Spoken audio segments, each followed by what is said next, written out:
Hello, and welcome to another exciting edition of the Web of Conspiracy. I am your host, Adam Webb. It is great to be back with you again this week. Just want to start off this week's episode by apologizing for the delay. I had a couple of things happen this week that kind of set me back a little bit. Had a unexpected death in the family, so that kind of set things back. And I also had a cancer survivors benefit dinner that I attended that also set me back a little bit that I hadn't planned on. So all that had kind of came together over the last couple days of the week and set me back behind schedule in terms of getting this episode recorded and out to everybody on a timely in a timely manner. So I just want to apologize for that first and foremost. Secondly, I also want to thank welcome all the new listeners to the show. Got a very big surge over the last couple weeks or so. So somehow, some way, the show's being noticed by some other people. So that's pretty cool. I'm really excited about that. But nevertheless, welcome to all the new listeners, and thank you for listening and supporting the show. In addition, just want to thank everybody, going back a little bit to the cancer survivor thing, just want to thank everybody who's reached out and offered their support to me over the last several months, dealing with all the surgeries I went through with the melanoma and all of that. So I just want to thank everybody for their support. And as of this time, still things are looking very good. Like I said, I'm just doing random checkups, regular checkups, and testing, and just making sure that everything stays that way. But for right now, everything appears to be very good. So just once again, just thank you to all who've reached out and offered your support. I greatly appreciate that. Really kind of a bit of a split show today. I know I tend to talk a little bit about news in most of my episodes and then go into the main topic. Well, I'm going to touch on two topics, and really the first topic is really entrenched in what's going on in the news and in the world a little bit today. For those of you who have been listening to the show for a while or just jumped in, have listened to a few of the more recent shows, you know that I've taken a great deal of time to discuss the situation going on in the Ukraine with Russia. And of course, things are continuing to intensify in the region. Now there's satellite imagery that definitely shows Russia, by all accounts and all evidence, there are tanks leaving Russia, moving into the Ukraine. These tanks are being supplied to the rebels. And it would, by all evidence, and apparently the State Department, as well as some other foreign intelligence agencies, believe that these tanks are being supplied by Russia to the rebels.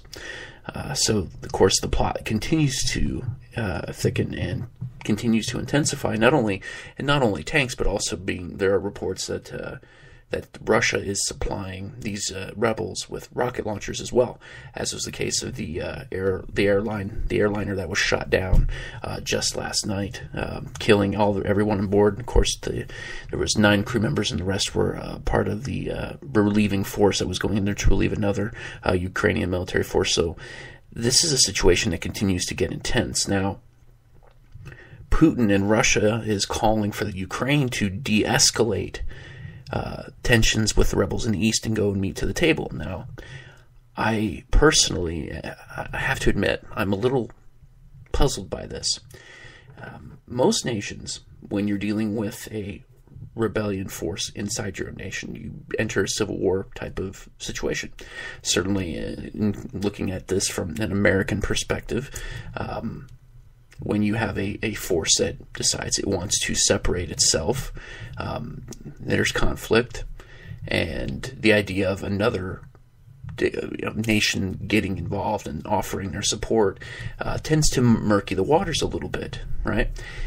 I find it an incredible insult, for lack of a better word, that Russia would even impose that a nation should negotiate with a separatist movement. Now, I understand that this is a little tricky, and I get that. For those of you who have been listening to me know where I stand with Russia and Vladimir Putin. I am not a Putin supporter. I have never been a Putin supporter. For those of you who are new listeners, I aside from doing this show, I work in the public policy field. I deal with a lot of foreign policy. I look at democracy. That's my specialty. Now, what I'm seeing here is Putin reestablishing the old Soviet Union, at least attempting to. And Putin is going to do this in a number of backdoor type of ways, very underhanded methods. In this case, he's supporting these rebels to destabilize the Ukraine. And these rebels seem to support Russia. So the question becomes there, well, how many of these rebels are actually Ukrainians, or how many of them are in fact maybe Russian troops? That is one thing that I think many people need to begin to taking a deeper look at, is whether or not this is just these are perhaps Russian troops, not just separatists. Now, I am further puzzled by the idea that any nation should, I understand that you should certainly meet with those groups who are opposed and are wanting separate. You do need to have some sort of open dialogue. But nevertheless, the fact that Russia feels so inclined to throw their weight around in what is a Ukrainian matter, or what should be a Ukrainian matter, should be something that also gains the attention of the international community, which it appears it has. The situation is only going to intensify. This is not going to go away easily. And I'll get back into that a little bit, but I want to move into the other situation that's sort of erupted, but has been slowly building now for at least a good amount of period of time now, and that's the situation in Iraq. Now, I've mentioned a couple times in the past, but I haven't given it the same attention that I have. Certainly the issue in the Ukraine, but now all of a sudden it's blowing up, and the media's caught on to it. And well, what's happening? Well, here's the thing: we've got Sunni militants that are supported by Al Qaeda that are calling for rising up against the Shiite majority in Iraq. The crazy thing is now you've got Iran in the picture offering support to Iraq. The United States is vowing that, we're not going to send any troops in, and we're not even going to do any airstrikes, at least for now. They're really trying to let Iraq solve and settle this. Unfortunately, I'm not sure how that's going to go, although I find it very intriguing that Iran is throwing itself into this in a time when they're waiting a crucial vote and trying to sway the international community into allowing them to have nuclear technology. Okay? So all of a sudden you have a moderating Iran trying to help in Iraq, which have been traditional enemies for many, many years. So, of course, a number of people, certainly in the Obama administration, or certainly Obama himself, getting a lot of flack. Well, why did we leave? This is what happened. Here's the thing. And because I consider this one of my areas of expertise, I think it's important that we discuss this idea of spreading democracy, okay? It's not a virus. It's not a disease. This isn't something that's communicable. That's not how democracy works. Of course, many of the traditionalists love to describe democracy as something that spreads. It doesn't. That's not how long-lasting democracies are established. That was certainly not how the democracy in the United States, for however weak it may be at the moment, was established. That's not how democracies that withstand the test of time are established. Democracies don't just spread. They have to, they cannot be established. Democracies cannot be established in a nation by another nation. Okay? Democracy must be developed on its own by that nation that has decided it's going to choose democracy. It cannot just acquire democracy. Okay? And let me be specific and explain this a little bit here.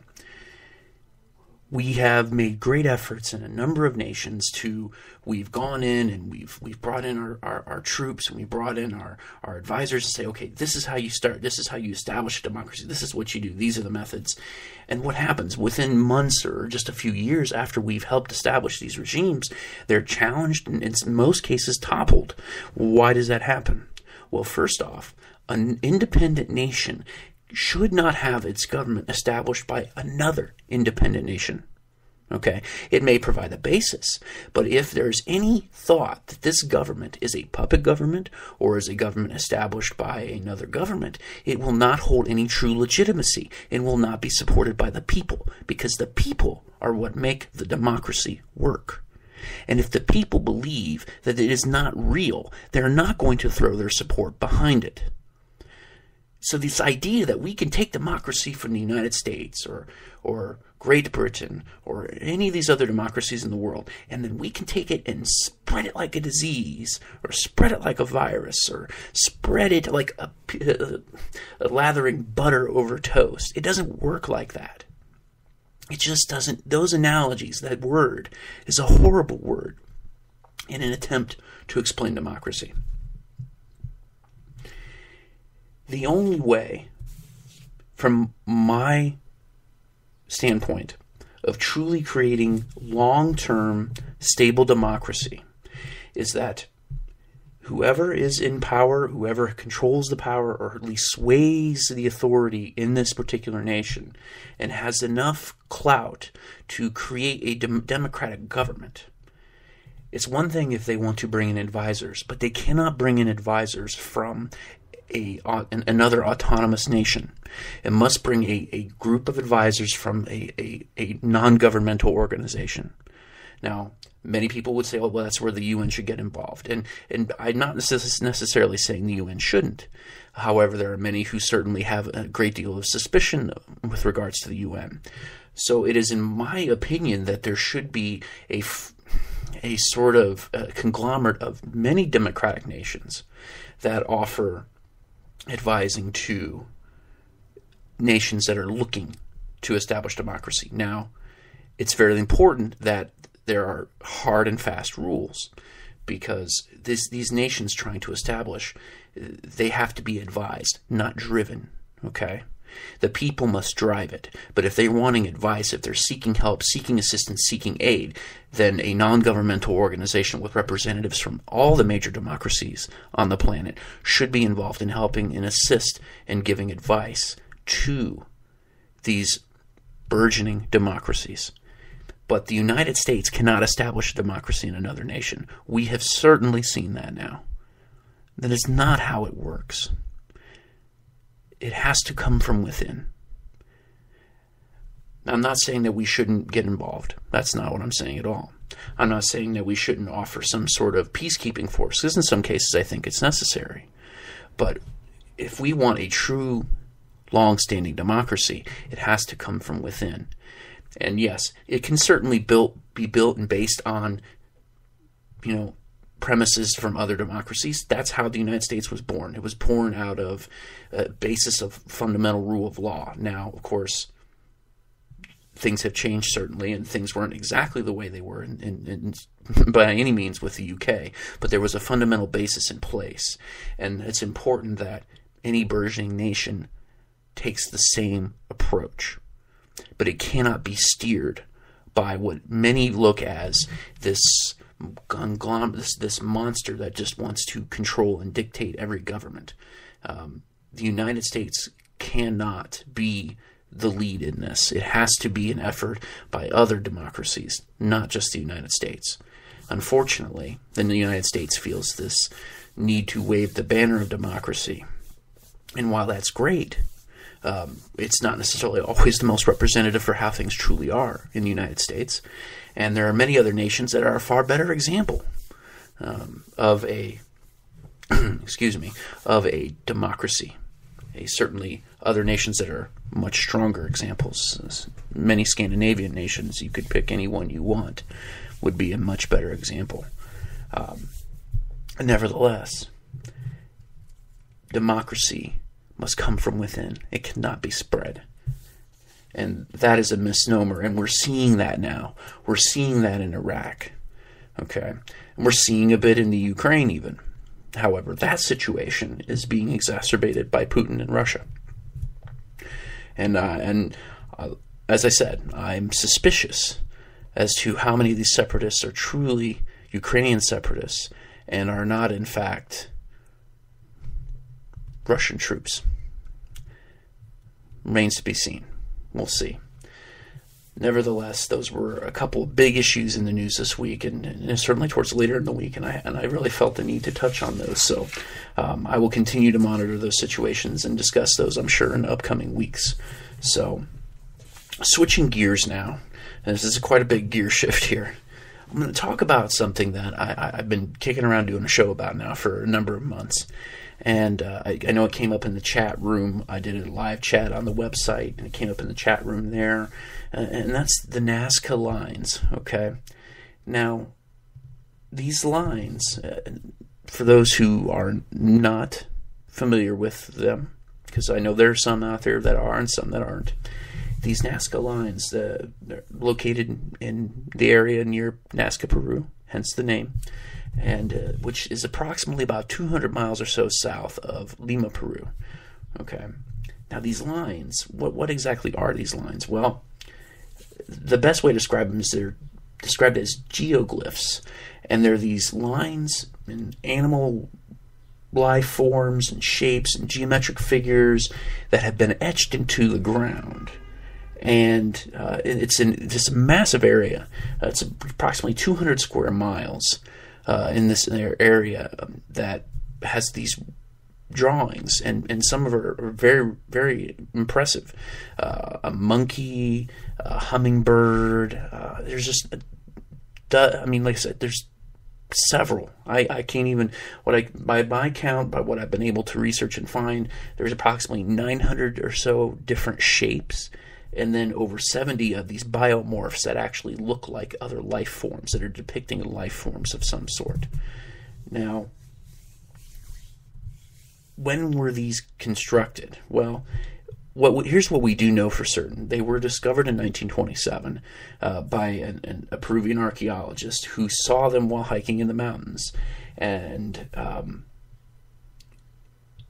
basically believed that they've discovered, at least believe, the mainstream archaeologists and researchers, that they were created by the Nazca people, approximately somewhere around between 200 BC to 300 AD, although some say 100 AD to 800 AD, so there's some disagreement there alone in terms of, well, when were these created. So the thing that's interesting about these lines, they're etched into the ground with basically iron oxide that etches this limestone, and the limestone holds up tremendously well, and it creates these white lines. But the area is so arid, okay? It gets approximately an inch of rain a year.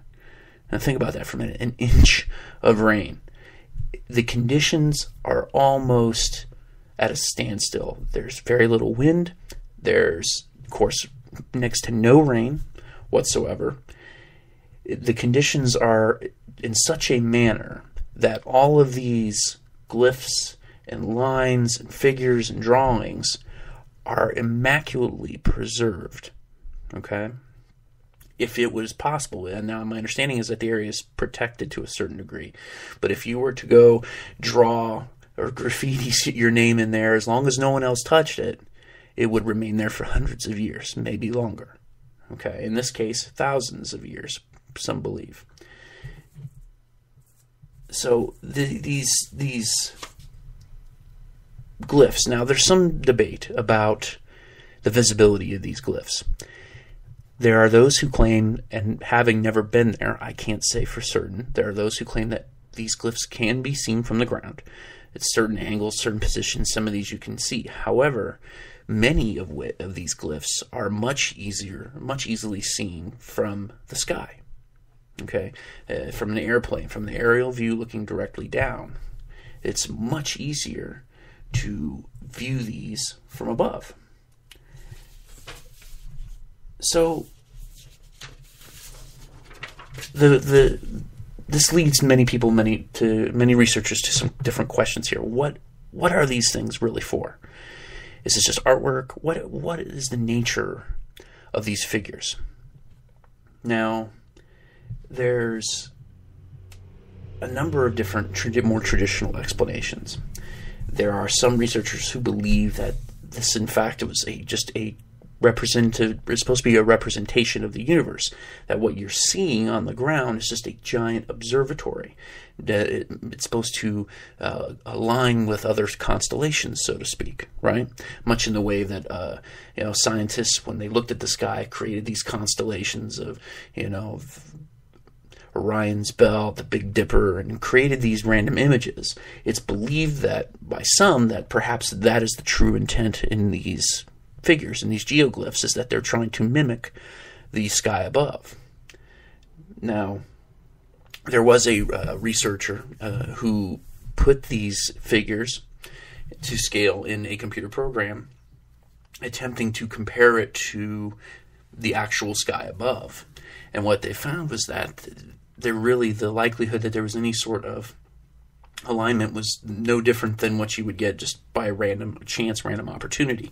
So it doesn't appear that these were, in fact, designed to match the sky above. So that has taken a great deal of weight away from that potential theory as to why this was created, why these lines exist. Another popular theory suggests that there's actually a religious connotation to this, okay? That in fact that these were shrines that were established, and that people were to walk these lines to these shrines and pray and meditate along the way, that there's this highly developed religious aspect to the lines. And that could, in fact, be one potential explanation. It does not seem to be anybody who can definitively disprove this. Making things a little complicated is that there does appear to be some evidence of some ritual beheadings. Of course, this is pretty common in a number of Latin American prehistorical civilizations. The Mayans certainly practiced human sacrifice, and it would appear that these individuals, these Nazca people in this area, did the same thing. That there was a bit of a ritual human sacrifice involved with what occurred here. So this leads many to think that, okay, perhaps there really is some sort of religious aspect to these lines. So perhaps this is true. There are others, however, that say, well, okay, there's another theory here, and we have to take a good close look at this, and that's the idea that these shapes, these glyphs, and these lines are related to water. Now, as I'd mentioned, the area only gets about an inch of rain a year. So if this is an area that you call home, you're not finding a whole lot of water. So how do you survive? Where do you get your water? How do you find your water? Well, it's believed that these lines are, in fact, a giant map that depicts where there are deep underground water reservoirs, and that in an area where hey, look, there's very little water to be found, that this is how these Nazca people survived there for hundreds of years, by all accounts, is that they utilized underground reservoirs for irrigation and, of course, for drinking, and this is how they survived in this incredibly arid place that receives practically no rainfall in a given year. So this theory has certainly caught on as of late as being perhaps the most reliable traditional explanation, and there does seem to be evidence of there being some underground water reservoirs in the area. So, begs the question, perhaps this is the real reason that these lines exist. Now, how are they created? Now, this is one that there's a significant amount of debate about. How are these lines created? There are many who believe that we have vastly underestimated the ability of humans to have created and developed in ways of more advanced ways of construction and other things like this, right? And in this case, there are many researchers who believe that, look, this is not a difficult thing, that what they did was that they did simple surveying techniques, and using a grid method were able to translate from a smaller scale.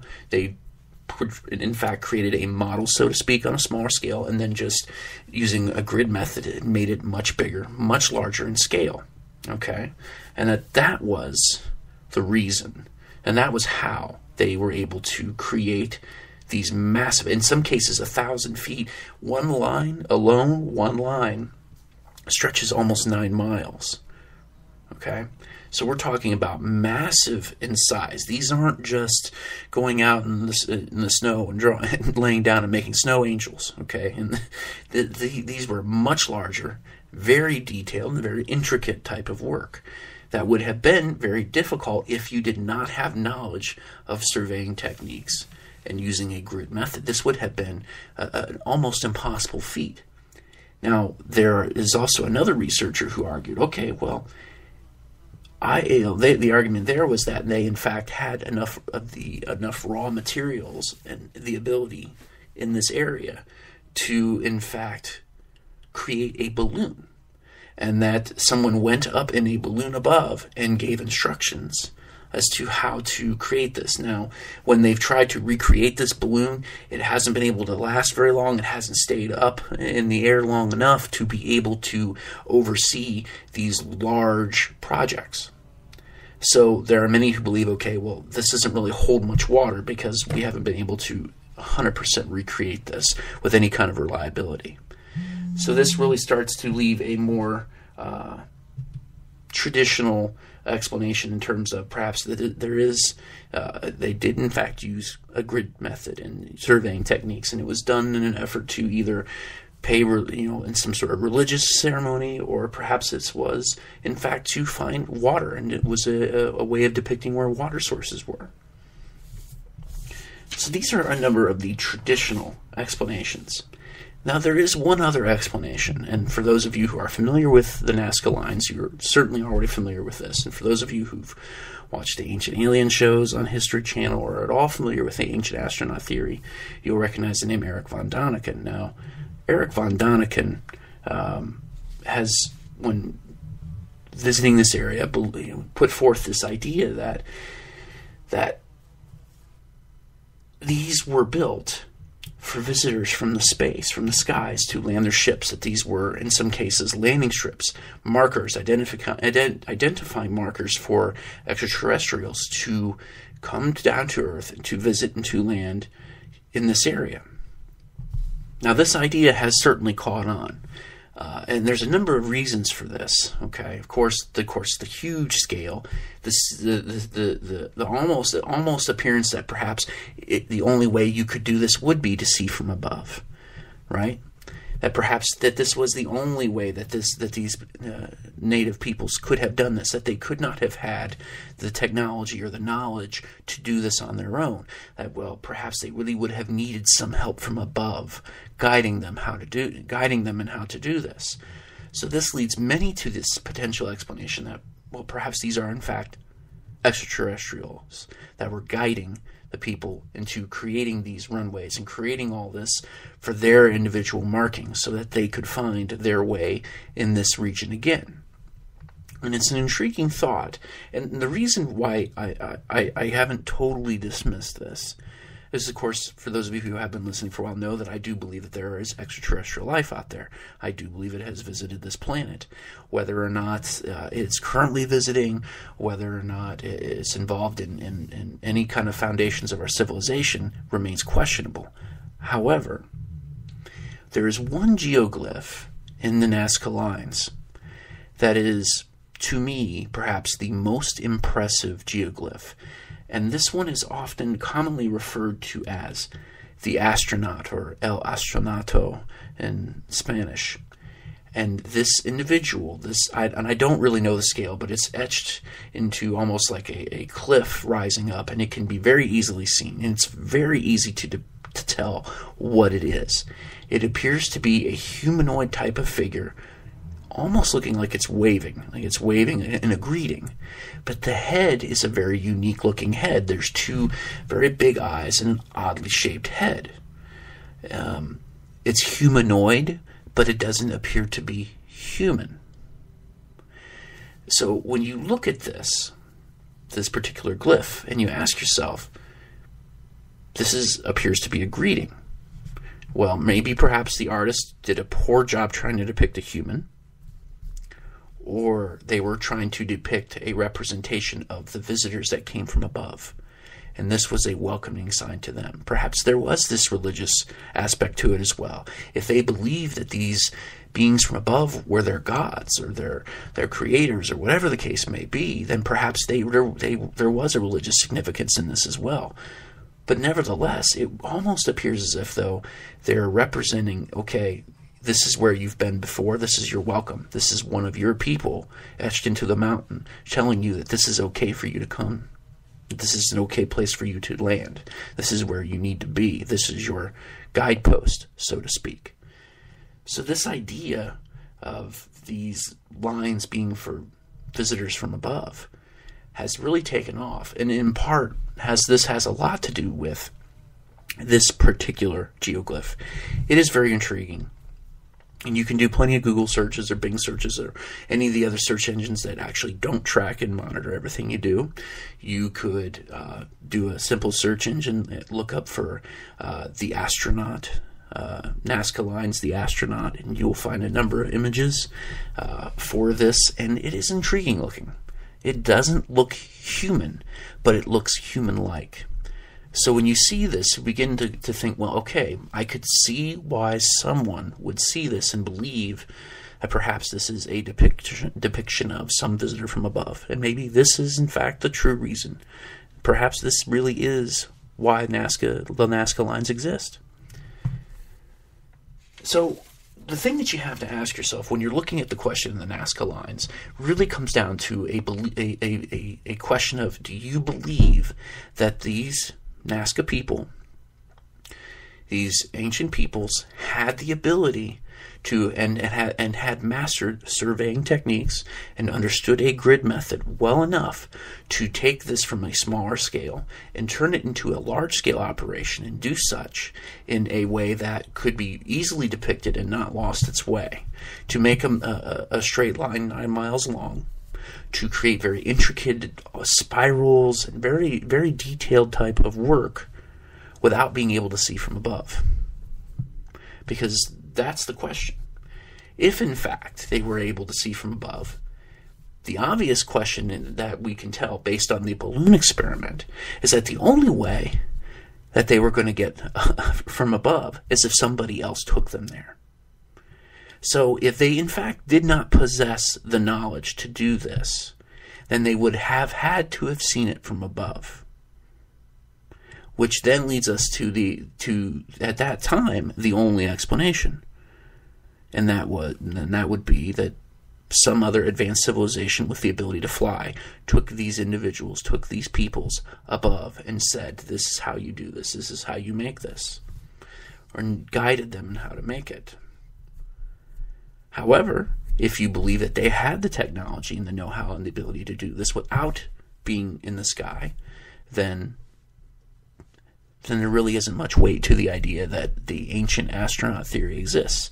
However, you look at this anecdotal evidence of this astronaut glyph, and you cannot help but wonder and look at this and say, well, yeah, this really does look like an alien type of being, at least the same type of alien beings that are often depicted in science fiction and by people who claim to have had contact and have claimed to have been abducted by aliens.